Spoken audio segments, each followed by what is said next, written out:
Bismillahirrahmanirrahim. Assalamualaikum warahmatullahi wabarakatuh. Innal hamdalillah nahmaduhu wa nasta'inuhu wa nastaghfiruh wa na'udzu billahi min shururi anfusina wa min sayyiati a'malina. Man yahdihillahu fala mudilla lahu ومن يضلل فلا هادي له وأشهد أن لا إله إلا الله وحده لا شريك له وأشهد أن محمدا عبده ورسوله صلى الله عليه وعلى آله وأصحابه والتابعين وتابع التابعين ومن تبعهم بإحسان إلى يوم الدين. يا أيها الذين آمنوا اتقوا الله حق تقاته ولا تموتن إلا وأنتم مسلمون. يا أيها الناس اتقوا ربكم الذي خلقكم من نفس واحدة وخلق منها زوجها وبث منهما رجالا كثيرا ونساء واتقوا الله الذي تساءلون به والأرحام إن الله كان عليكم رقيبا. يا أيها الذين آمنوا اتقوا الله وقولوا قولا سديدا يصلح لكم أعمالكم ويغفر لكم ذنوبكم ومن يطع الله ورسوله فقد فاز فوزا عظيما. أما بعد فإن خير الحديث كتاب الله وخير الهدي هدي محمد صلى الله عليه وعلى آله وسلم وشر الأمور محدثاتها فإن كل محدثة بدعة وكل بدعة ضلالة وكل ضلالة في النار. إخواني في الدين أعزكم الله كمسلمين رحمني ورحمكم الله. Diriwayatkan tentang kisah Umar bin Khattab radhiyallahu ta'ala anhu, Khalifatul Rashid dari kalangan Khulafaur Rashidin yang kedua, bahwasanya beliau sangat menjaga akidah kaum muslimin. Qala Ibnu Waddah, berkata Ibnu Waddah, wa huwa Abu Abdullah Muhammad ibn Waddah ibn Razi' maula Abdurrahman ibn Muawiyah Al-Hafidh Al-Andalus rahimahullahu ta'ala. Kata beliau, aku mendengar Isa bin Yunus berkata bahwa Umar bin Khattab radhiyallahu ta'ala anhu memerintahkan biqat'i syajarah, memerintahkan untuk menebang pohon allati buyi'a tahtaha Nabi sallallahu alaihi wasallam, menyuruh untuk menebang pohon yang Nabi pernah membayat kaum muslimin di bawahnya. Faqata'aha, maka ditebanglah pohon tersebut. Lianna an-nas kanu yadhhabuna fayusalluna tahtaha, karena di zaman itu Umar melihat bagaimana kaum muslimin mendatanginya dan sholat di sana. Fakhafa alaihimul fitnah, maka beliau khawatir akan terjadi fitnah. Kaum muslimin rahimani wa rahimakumullah, walaupun sholat di mana saja boleh, walaupun sholat di mana saja sah, kecuali di 3 tempat, yaitu kamar mandi, kuburan, dan Yang ketiga adalah tempat mendekamnya unta, karena kata Nabi itu adalah tempat syaitan.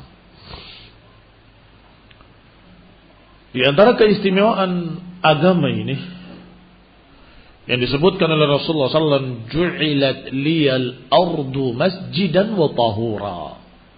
Kata Nabi, dijadikan untukku bumi sebagai tempat sujud. Fa ayyuma rajulin adrakathu shalah falyusalli. Maka siapapun dari seorang yang telah didatangi waktu salat, silahkan salat. Karena di sana memang semuanya bumi ini boleh dipakai untuk tempat salat. Masya Allah. Keistimewaan agama ini dimudahkan untuk salat di mana saja. Tetapi kalau menyengaja satu tempat khusus karena menganggap lebih baik, atau menganggap lebih istimewa, atau menganggap lebih khusyuk dan seterusnya, ada pertanyaan di sana. Kata siapa?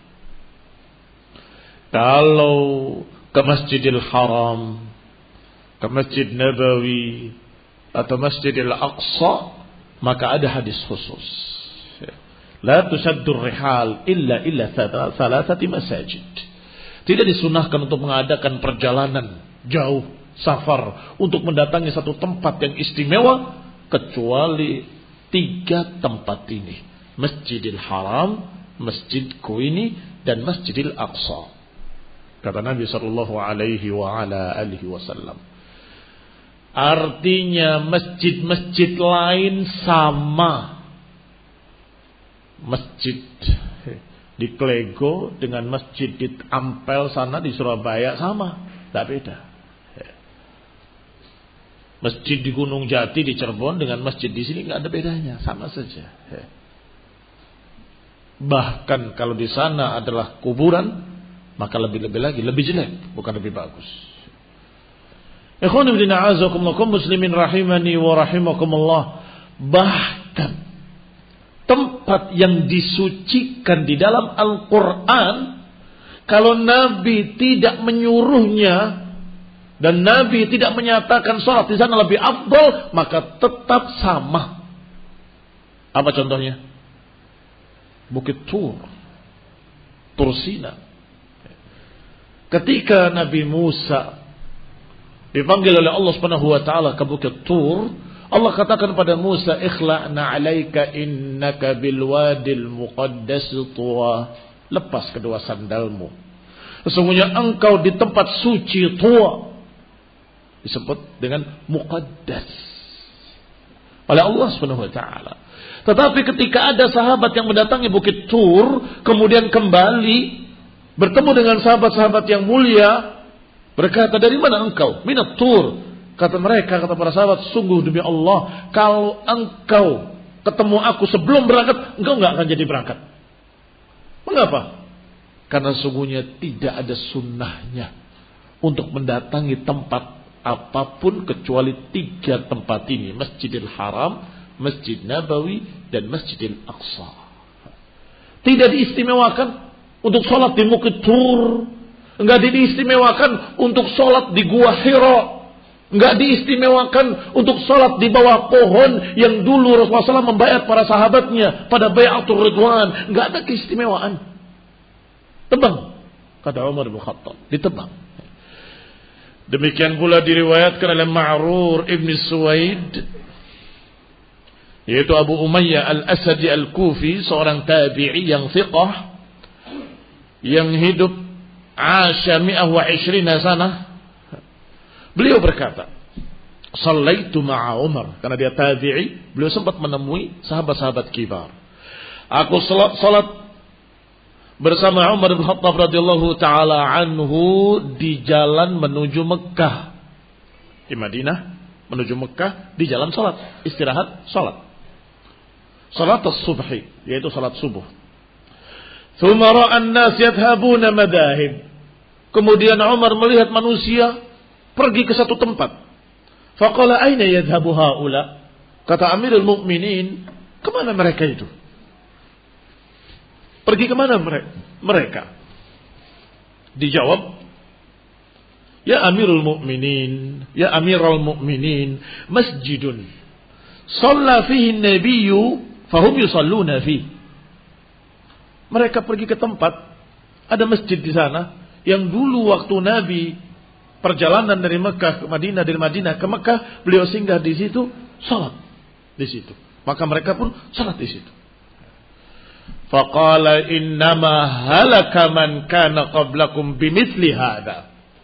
Kata Umar Ibn Khattab radhiyallahu taala anhu, sesungguhnya binasanya orang-orang sebelum kalian adalah karena perkara-perkara yang seperti ini. Kanu yattabi'una athara anbiya'ihim, mereka menelusuri jejak nabi-nabi mereka yang sekarang diistilahkan napak tilas. Mereka menelusuri jejak-jejak nabi mereka, mengambil gereja-gereja, yakni membangun gereja-gereja, membangun tempat-tempat ibadah di mana tempat-tempat nabinya dulu berhenti di sana. Faman adrakhathu shalah fi hadzal masjid falyusalli. Bukan tidak boleh salat di situ, boleh. Tetapi siapa yang ketika melewati tempat itu pas waktu salat, silakan salat, kata Umar. Di tempat tersebut, karena kebetulan datang waktu salat. Wa man la falyamdi, siapa yang tidak ketepatan waktu salat di sana, jalan. Kenapa harus memaksakan diri di tempat tersebut, harus salat di situ? Wala yata'ammadaha, jangan menyengaja. Ikhwani fid din, a'azakumullah muslimin rahimani wa rahimakumullah. Khususnya mereka yang haji, kami ingatkan bahwa Masjid Namirah itu diperbesar sampai masuk ke Arafah. Padahal asal muasalnya tempat itu bukan Arafah. Nabi ketika berjalan mau ke Arafah singgah sebentar di Namirah, istirahat, menyelesaikan hajatnya, kemudian berjalan kembali. Kemudian dibangun masjid di sana. Tidak ada keistimewaan khusus untuk salat di situ, tidak. Apalagi wukuf di situ. Kenapa? Bagian aslinya, bagian depannya tidak masuk Arafah. Padahal sudah ada plannya besar dengan berbagai macam bahasa. Bahasa Arab, bahasa Inggris, bahasa Indonesia, bahasa Hindia, bahasa Turki. Ada semua. Bahwa ini bukan Arafah. Ini bukan Arafah, ini batas akhir Arafah. Jadi masjid terpotong. Di tengah-tengahnya, soft depan malah, itu bukan Arafah. Jadi kalau engkau ingin yang lebih istimewa, paling depan salatnya, justru engkau keluar dari Arafah. Keluar dari Arafah. Karena diperbesar, bagian belakangnya sudah masuk Arafah. Justru bagian belakangnya yang masuk Arafah. Barakallahu fikum. Alhamdulillah. Para da'i, para du'at selalu mengingatkan kaum muslimin. Ini dalam batas itu ke depan bukan Arafah. Kalian yang haji hendaklah wukuf di belakang sana. Ya Arafah. Ini barakallahu fikum, kebanyakan mereka menganggap bahwa itu ada keistimewaan khusus. Begini dan begitu. Kaum muslimin rahimani wa rahimakumullah. Kata Umar radhiyallahu ta'ala anhu, innama halaka man kana qablakum bimithli hadza. Sesungguhnya binasanya orang sebelum kalian karena ini, napak tilas. Ini tempat beliau waktu itu begini, ini tempat beliau waktu itu begini, ini tempat lahirnya beliau, ini tempat wafatnya beliau, ini tempat singgahnya beliau, ini tempat istirahatnya beliau, ini tempat ila akhirih, sampai Jaziratul Arab semuanya tempat keramat. Habis tempat keramat semua. Kalau mau digitu kan, Nabi keliling di Madinah kemana? Ya kemana-mana. Kata sahabatnya fulan, kenapa nggak dikeramatkan semuanya sekalian? Rasulullah SAW ke Bani Khaybar keramat. Nabi SAW duduk di bawah pohon ini, pohonnya keramat. Nabi pernah datangi tempat fulan tempatnya keramat. Oh pernah ada keramat. Habis semua jadi keramat. Apalagi kalau bukan Nabi. Kemudian napak tilas jejak wali. Ini peninggalan wali. Ini tempat duduknya wali. Ini tempat semedinya. Ini tempat sholatnya. Ini tempat istirahatnya. Ini tempat semuanya dikeramatkan. La hawla wa la quwwata illa billah. Innama ahlakal ladina min qablikum mimithli hadza. Sesungguhnya binasanya orang sebelum kalian karena kasus-kasus yang seperti ini. Mensucikan tempat yang bukan tempat suci. Mengistimewakan tempat yang bukan tempat istimewa. Kalau ada tempat istimewa selain apa yang disebutkan dari 3 tadi, ya cuma masjid. Semua masjid yang dibangun dengan wakaf lillahi ta'ala, maka itu baitullah, rumah Allah, maka itu istimewa. Salat berjamaah di sana, beribadah di sana, baca Quran di sana, i'tikaf di sana. Jangan i'tikaf di kuburan. Mereka ganti namanya tirakat. Ya sama saja i'tikaf, duduk di sana baca Quran ila akhir. Masjid. Wa antum aakifuna fil masajid. Enggak ada kalimat wa antum aakifuna fil maqabir. Enggak ada. La fil Quran wala fis sunnah. Enggak kuburan Nabi, enggak kuburan para ulama, enggak kuburan para sahabat wala tabi'in.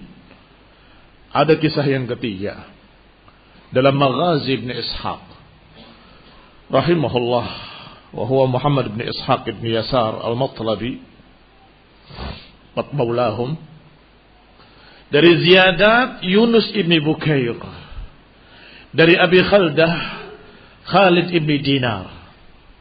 Haddatsana Abul Aliyah, menyampaikan kepada kami Abul Aliyah rahimahullah.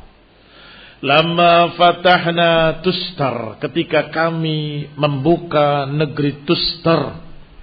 Disebutkan Tustar adalah satu daerah di Masyriq, di Maroko sana.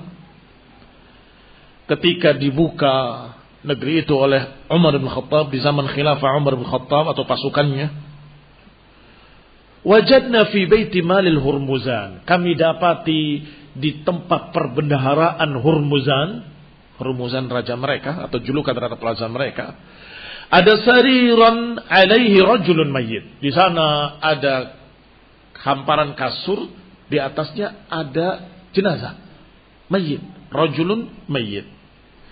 Inda ra'sihi mushaf, di kepalanya ada mushaf, kitab suci.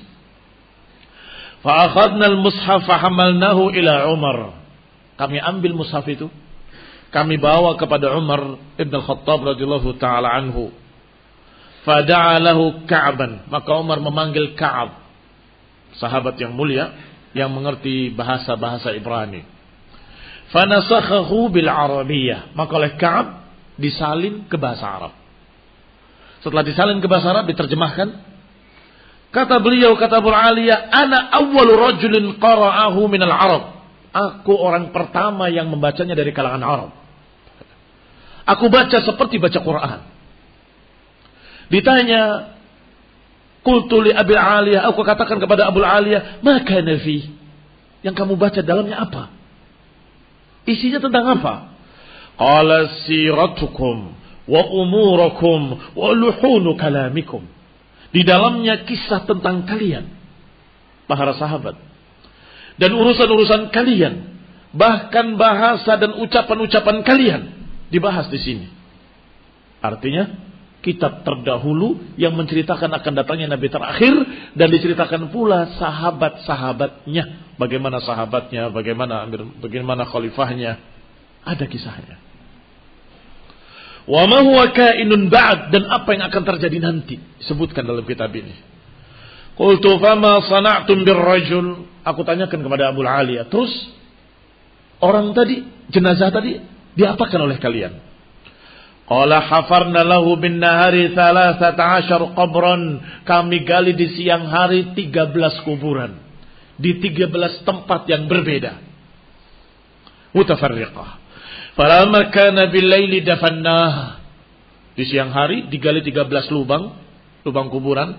Pada malam harinya kami kuburkan dia di salah satu kuburan tersebut dalam keadaan tidak diumumkan kepada manusia dikuburkan di mana. Wa sawwainal qubur, kemudian kami ratakan kuburan tadi, tidak ada yang diistimewakan. Linu'miyahu 'alan nas la yanbishunahu, agar manusia tidak tahu di kuburan manakah jenazah tadi dikuburkan, agar mereka tidak menggalinya kembali.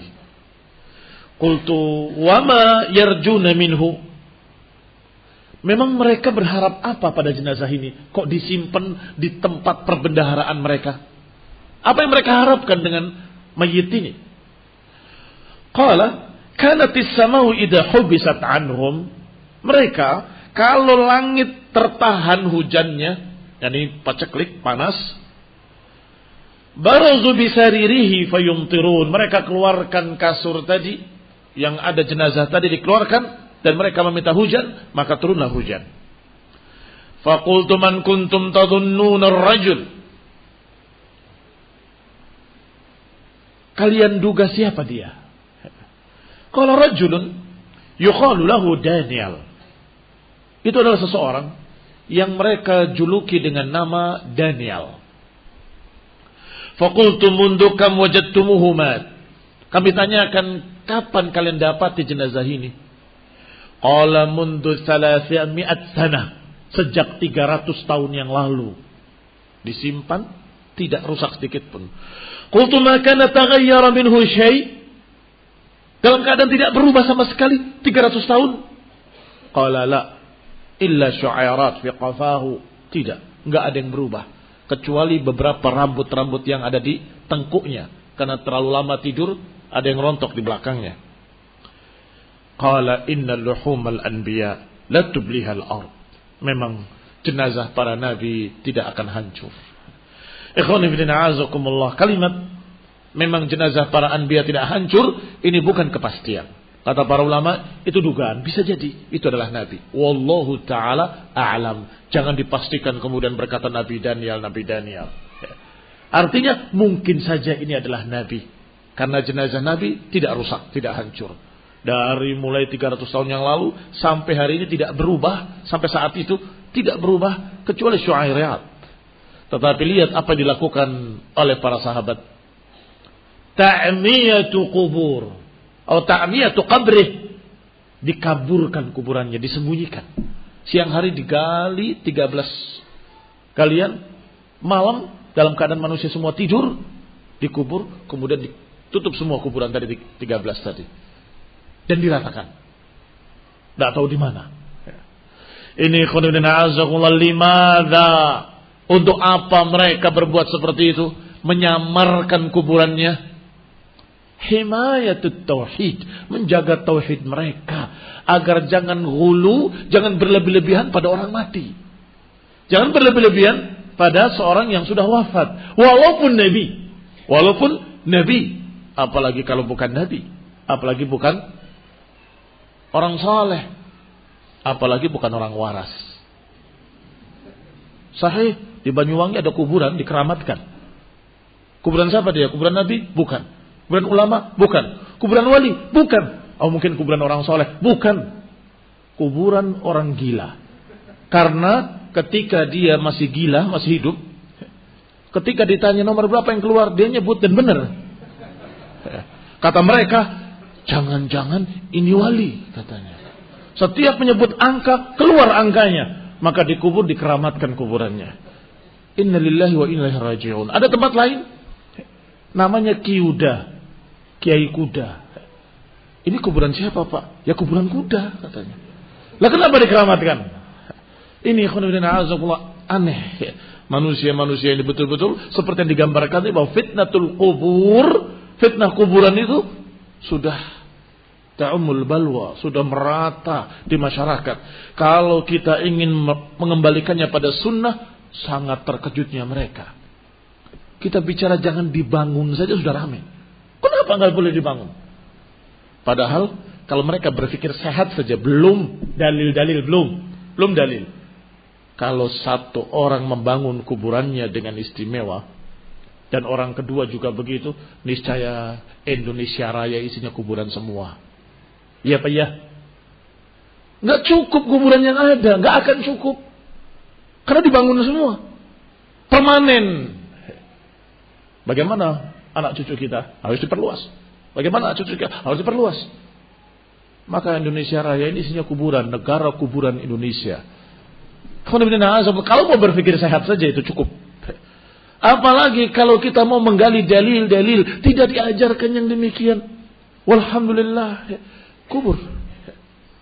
Yang berikutnya. Sekian tahun kemudian, yang di sana sudah bisa dikubur yang berikutnya. Terus demikian. Sehingga tidak akan habis. Barakallahu fikum. Wassalamualaikum warahmatullahi wabarakatuh. Ikhwani fi din a'azakumullah. Sebagian terpaksa diratakan. Wah, Masya Allah berarti punya ilmu. Oh bukan. Karena tempatnya nggak cukup Pak. Jadi waktunya hanya setahun. Kecuali kalau mau bayar sewa sekian ratus juta. Itu di Jakarta. Nggak bisa kalian bangun. Kecuali harus bayar sewa sekian banyak. Akhirnya terpaksa digusur. Ini kebetulan cerdas.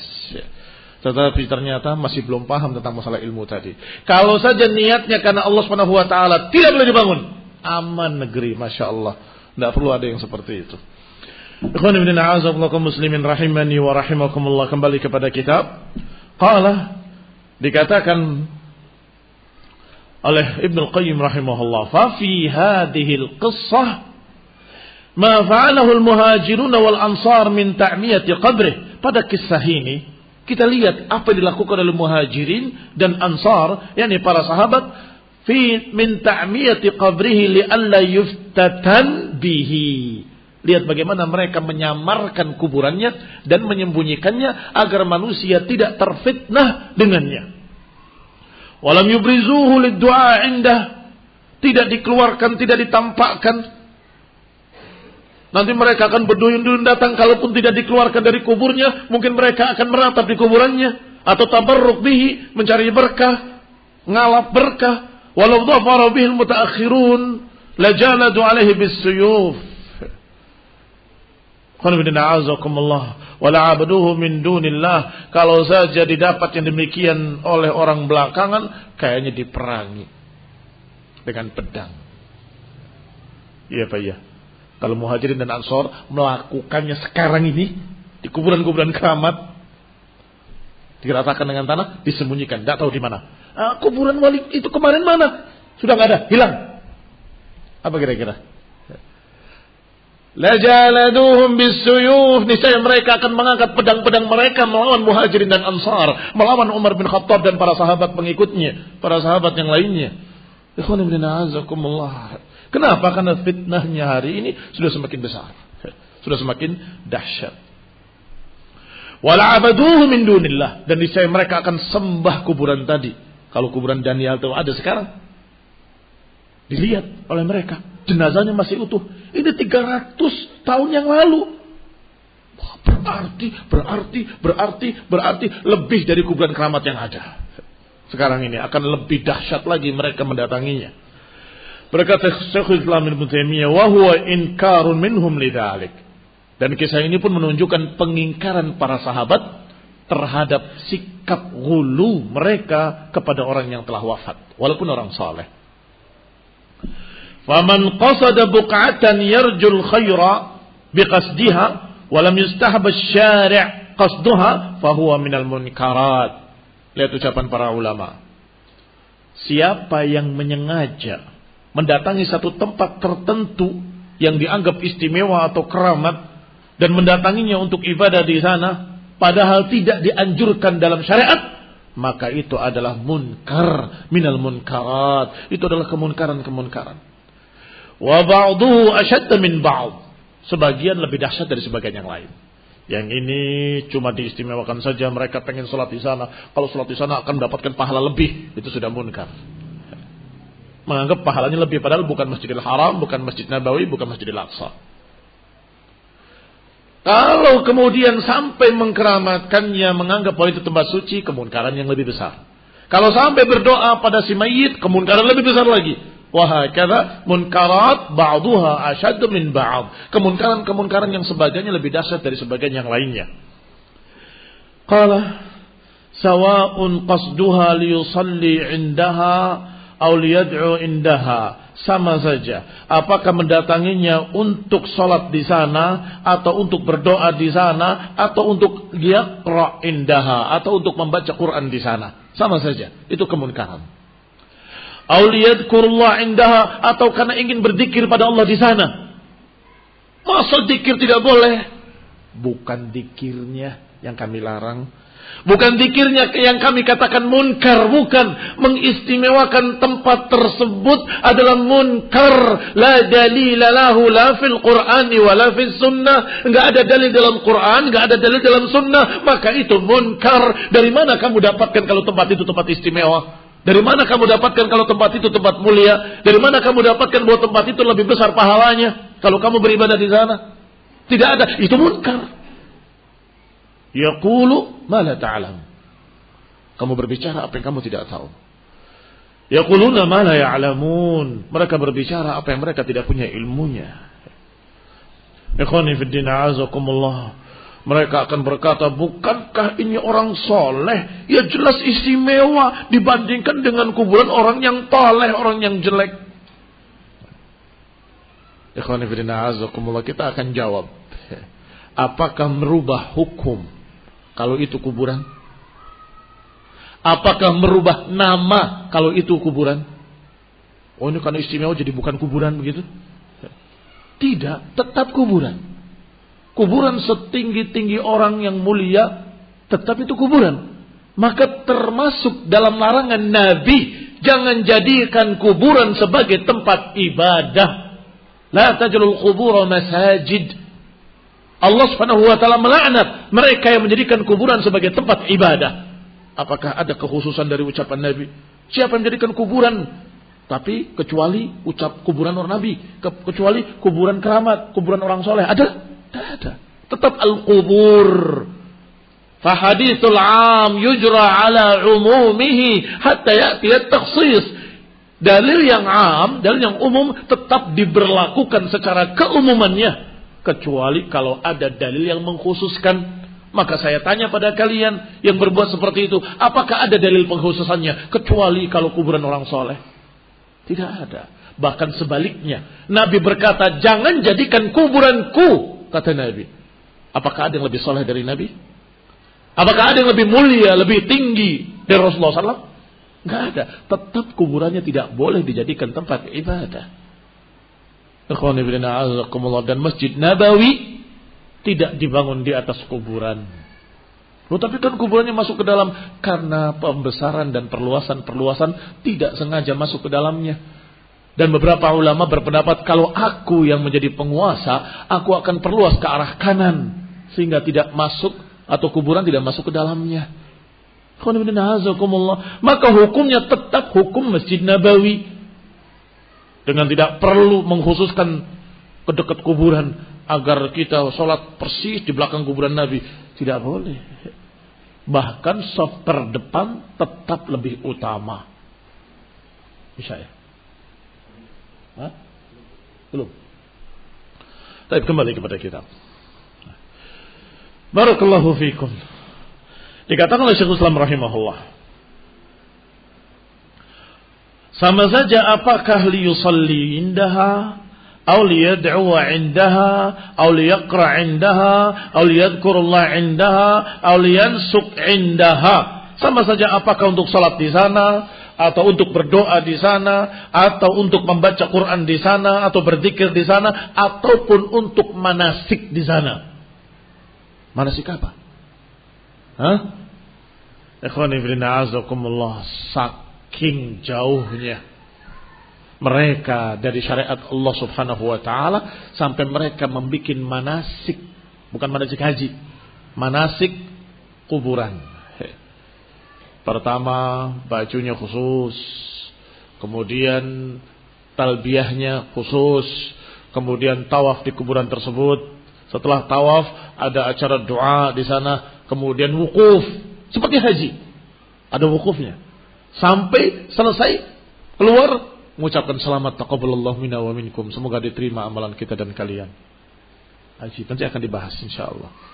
Ini barakallahu fikum adalah bid'ahnya mereka sudah sampai membuat acara seperti acara ibadah haji, tetapi ke kuburan. Bahkan benar-benar safar dari satu negara ke negara lain. Mereka kumpul semua di India untuk membuat acara manasik tadi di kuburan tokoh mereka yang terbesar yang dikeramatkan. Ikhwan ibn a'azakullah, hadza wallahi bid'atun muhdatsah, dan khawatir masuk ke dalam kesyirikan-kesyirikan. Nasallallahu alaihi wasallam.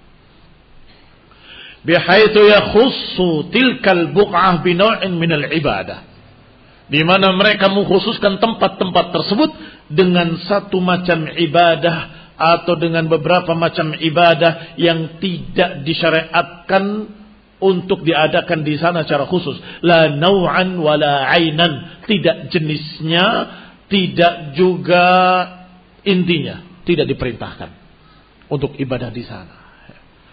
Salat tidak ada keistimewaan salat di kuburan. Dzikir enggak ada keistimewaan dzikir di kuburan. Nah, dan jangan ngelamun, mencampur adukan antara dunia dengan alam barzakh. Bukankah kalau kita membaca Quran di rumah bercahaya? Maka kalau kita membaca di kuburan, kuburan bercahaya. Sehingga orang yang dikubur tadi mendapatkan cahaya terangnya dari kita yang membaca di situ. Kamu di alam dunia, dia di alam barzakh. Itu satu. Yang kedua, kamu kok tahu kalau dia dalam kegelapan? Berarti kamu suudzon, berburuk sangka pada wali ini. Oh, gelap, perlu kita terangi dengan baca Quran. Tahu dari mana? Berburuk sangka, kalau kami berhusnudzon mudah-mudahan terang. Karena wali, orang soleh. Yang ketiga, barakallahu fikum, gak ada contohnya dari salaf. Dicampur adukan antara dunia dengan alam barzakh. Bukankah kalau kita baca Quran di rumah akan terang? Kalau kita baca di kuburan, kuburannya terang. Kalau kuburannya terang, maka orang-orang di kubur tadi terima kasih, jazakallah khair. Lalu kuburannya jadi terang. Kalau dia pendosa, misal, kalau dia pendosa, orang yang berhak untuk diadab di kuburnya, tetap diadab di kuburnya. Walaupun kamu baca Al-Baqarah 1000 kali di atas kuburannya, tetap diadab. Nggak ada hubungannya kamu dengan dia. Dia dengan amal dia, kamu dengan amal kamu. Afala ta'qilun? Afala ta'qilun, tidakkah kamu berpikir? Walaysa lil insani illa ma sa'a. Bukankah kalau berdoa akan dikabulkan? Naam, berdoa saja. Dan doa itu enggak harus dekat. Harus dekat, di kuburannya nempel baru katakan Allahumma ighfir lahu warhamhu. Enggak. Kamu di rumahmu di sepertiga malam terakhir kamu doakan Allahumma ighfir lahum warhamhum wa'afihim wa'fu anhum. Dikabulkan insyaallah. Mustajab. Bahkan kalau kamu doanya di negeri lain, di Mekah Mukarramah, bergelayut di tirai Ka'bah, meratap ya Rabbi, lebih dikabulkan. Tidak harus ke kuburan, tetapi di tempat-tempat yang dikabulkan doa di sana. Illa anna dzalika qad yajuzu bi hukmil ittifaq la liqasdi du'a fiha. Hanya saja boleh di tempat-tempat tersebut kita beribadah, tetapi bi hukmil ittifaq. Apa maknanya bihukmil ittifaq? Bukan kalau sepakat. Bihukmil ittifaq kalau kebetulan bertepatan waktu sholat kamu ada di sana, silahkan sholat. Oh, ini kan masjid peninggalan, ya silahkan, tidak apa-apa. Kalau memang ketepatan waktu sholat. Kalau ketepatan bukan waktu sholat, ngapain? Tidak ada kaitannya. Harus sholat di sana, tidak ada. Barakallahu fikum. Bedakan antara keduanya. Ini bukan bicara tentang masalah kuburan, bicara tempat-tempat bersejarah. Kalau kuburan ada hukum lain. Tidak boleh sholat di kuburan. Nggak boleh sholat di kuburan. Tapi ini yang dimaksud seperti tadi. Masjid dibangun di tempat Namirah misalnya. Nah, apa sholat di situ? Tetapi tidak sama dengan Masjid Nabawi dan Masjidil Haram. Samanya dengan masjid-masjid lain. Masjid-masjid umum. Demikian pula kalau dibangun masjid di tempat apalagi peninggalan fulan, peninggalan alan, tidak apa-apa. kita salat di sana. Bihukmil ittifaq. Kalau kebetulan kita ada di sana pada waktu salat. Tetapi kalau tidak, maka tidak boleh menyengaja ke sana hanya untuk salat di sana atau doa di sana. Kaman yazuruha ya usallim alaiha, atau seperti orang yang menziarahi masjid tersebut untuk memberi salam ila akhiri wa yas'alullaha al-afiyah lahu walil mauta. Kita minta pada Allah Subhanahu wa taala al-afiyah lahu walil mauta kama ja'at bihi sunnah. Ikhwani fillah azakumullah, amma taharri du'a indaha. Adapun kalau menyengaja doa di tempat tertentu, apalagi di kuburan, bihaitsu yastash'ir anna ad-du'a hunaka ajwab, di mana kita merasa kalau doa di sisi kuburan tersebut lebih dikabulkan, maka ini tidak boleh. Kalau kebetulan kita lewat melihat kuburan, Allahumma ighfir lahum warhamhum wa'afihim, boleh. Siapa bilang enggak boleh doa di kuburan? Boleh. Bihukmil ittifaq. Kalau memang kebetulan kita lewat di sana, assalamualaikum ahlad diyar minal mu'minin wal mu'minat antum musabiqun wa inna insyaallah bikum lahiqun nasallallahu lana wa lakum al-afiyah. Atau kamu doakan Allahumma ighfir lahum warhamhum wa'afihim wa'fu anhum wasim madkhalahum ila akhirih.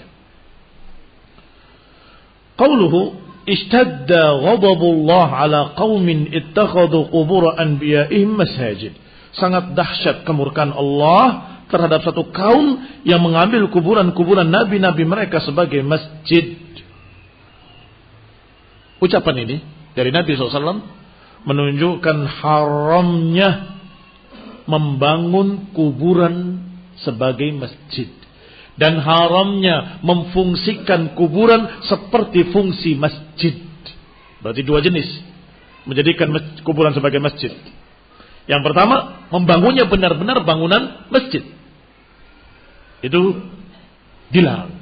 Yang kedua, tidak dibangun, tetapi difungsikan seperti fungsi masjid. Salat di sana, berzikir di sana, beribadah di sana. Wa anna dzalika minal kabair. Dan larangannya larangan keras. Siapa yang melanggarnya berarti dia masuk dalam dosa besar.